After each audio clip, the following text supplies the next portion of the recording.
네, 이제 마지막 시간입니다. 대의원의 역할에 대해서 이야기를 하면서 마무리를 하려고 합니다. 주변에 어쩌다 대의원이 됐냐 이렇게 물어보면 지금 이렇게 많이 보고 계실 때 보통 어떻게 대답들 하시나요? 네, 뭐 사실은 현장에서는 뭐 선배들이 시켜서 하거나 아니면 뭐 임원들 중에 뭐 너 가 이렇게 가는 경우도 많이 있죠. 서울기관차. 네. 네. 서울기관차만이 아니라 비슷비슷하실 것 같아요. 물론 이제 사실 책임감을 가지고 다들 지원들을 하셨을 건데 그러지 않게 몇 가지로 이제 주변의 권유들 뭐 이렇게 인간관계들 수리 왼수 뭐 이러면서 하셨던 분들이 있을 겁니다. 네. 이게 대의원의 위상 때문에 이런 부분이 발생한다고 생각하는데 조합 대의원이 갖는 위상 역할은 어떤 게 있을까요? 네, 일단 뭐 업무 협조를 받죠. 네, 1년에 몇 번 정도 받고 저도 오늘 업무 협조 받아서 왔거든요. 네. 그러고 그 대의원대에 참석을 해서 그 안건에 대해서 의견을 결정을 하는 데 도움을 주는 역할을 하는 걸로 알고 있습니다. 실제로 이제 대의원들이 하는 역할들을 보면 보통 이제 민주노조에서 이제 오래된 얘기들 텍스트를 보면은 현장에서 조합원을 조직하고 그다음에 조합원의 요구와 의견을 모으고 그다음에 조합원의 생활과 고민을 나누고 함께 해결하고 집행부의 지침과 결정 사항을 정확히 전달한다. 많이 웃으시는 이유들이 있는 걸로. 알겠습니다. 사실 이런 역할들이 필요한데 현실적으로 좀 많이 약간 다르다 이런 느낌들이 있을 거예요. 있을 거라 생각을 하고 다만 이제 철도노조 규약을 보면은 아까도 이제 도와준다 이렇게 얘기하셨는데 의사결정을 실제로 결정하게 돼 있죠. 노동조합 방향을 결정하게 돼 있습니다. 하지만 지부 단위로 이렇게 돌아오면 지부장이 노사협의라든지 이런 것들을 가지고 있어서 역할이 중첩되다 보니 사실은 실질적인 역할들을 하지 못하는 경우들이 좀 많이 있는 것 같아요. 네, 변화가 좀 필요한 것 같습니다. 네, 외국의 경우, 영국노총의 경우를 보면은 실제로 이제 대의원대회 8주 전에 각 단위 지부에서 노조에서 안건을 제출하고요. 그것들에 대해서 실제로 안건을 심의하고 토론하는 일정들을 구체적으로 규약상으로 가지고 실행하고 있습니다. 이렇게 보면 우리 노조하고 차이점이 있다면 어떤 게 있을까요? 언뜻 보기에는 일단 시기적인 면으로도 저희보다 훨씬 더 긴 시간을 가지고 고민을 하는 것 같고요. 현장에서 이런 어떤 안건들이 올라오는 거, 역으로 올라오는 게 좀 저희와 다른 점인 것 같습니다. 네, 맞습니다.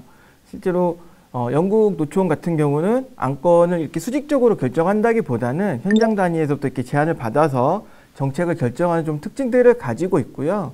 우리 노조는 나름 좀 수직적인 구조죠. 앞서서 얘기 드렸지만은 위원장부터 해서 쭉 중앙에서 조합이 쭉 입장을 결정하면 그것들을 승인하는 과정들 이렇게 보이잖아요. 그런 점에서 좀 차이들이 있습니다. 우리는 지부나 현장 단위에서 안건을 올리거나 토론을 할 수 없는 건가요?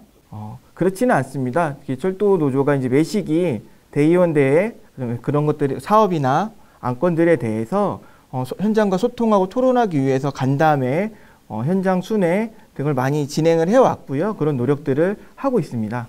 그런데 왜 철도 노조를 수직적이라고 하는 것인지 궁금한데요. 네, 우리 노조 규약을 보면은 정기 대의원대를 3월에 한다. 그리고 안건은 일주일에 배포한다 이외에는 대의원대에 대한 강행 사항이 없습니다.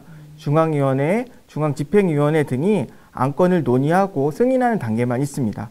그 점에서 제도적인 면을 보면은 영국노총과 비교하면 수직적인 구조를 가지고 있다 볼 수 있을 것 같습니다. 네, 일단은 제도적인 변화가 좀 필요해 보이네요. 네, 이런 부분들은 올해 진행했던 그 전임 간부 교육에서 토론을 진행했었거든요. 그런 부분에서 좀 변화가 필요하다 이런 안건들이 의견들이 많이 제시되었습니다. 네, 이런 토론으로 끝나지 않고 그 결과들이 좀 이어졌으면 좋겠습니다. 네, 그런 노력들을 준비하고 있고요. 신임 집행부에서 지부와 현장 단위의 의견을 모아서 정책을 결정하려고 하는 정책대의원 대회를 사업계획으로 제출할 예정으로 알고 있습니다. 네, 기대가 됩니다. 네, 저도 많은 기대를 하고 있습니다. 오늘 이제 노동조합, 철도노조, 노조 규약, 의사결정 뭐 이런 문제들에 대해서 이야기를 나눴습니다. 마무리하기 위해서 질문 하나 드릴 건데요. 집회 많이 하잖아요. 그렇죠? 네. 가장 생각나는 구 수가 있다면 어떤 걸까요? 네, 뭐 가장 많이 하는 건 사실 뭐 함께 갔다 함께 온다, 네. 뭐 단결 투쟁 네. 그런 것들이 있는 것 같은데요. 네, 맞습니다. 우리가 파업을 하게 되면은 그런 구호들 함께 갔다, 함께 오자, 단결하자 이런 것들 많이 얘기를 하고 또 다르게 이제 집회들 우리 노조뿐만이 아니라 전반적으로 살펴보면은 이런 것들 얘기하죠. 인간답게 살고 싶다. 네. 그리고 함께 살자. 그리고 세상을 바꾸자. 이런 얘기들을 해요. 그런 구호들 보면은 인간답게 살고 싶다는 인간선언. 그리고 함께 살자는 우리 함께 뭉치자는 연대.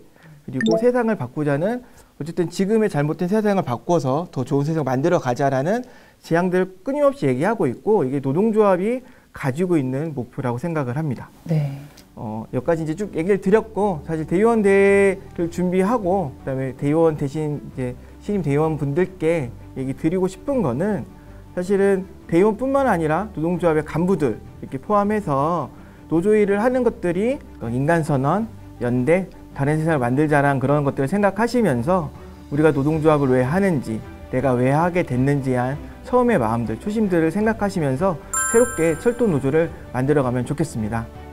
네, 오늘 대의원에 대해서 공부하고 역할에 대해서 알아봤는데요. 생각보다 대의원의 역할이 되게 큰데 현장에선 지금 그렇게 되지 않고 있잖아요.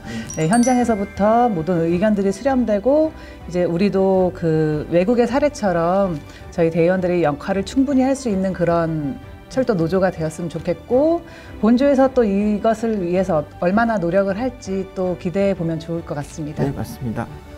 그럼 여기서 마치도록 하겠고요. 네, 대의원 여러분들 그러면 3월 31일 정기 대의원대회에서 만나도록 하겠습니다. 안녕!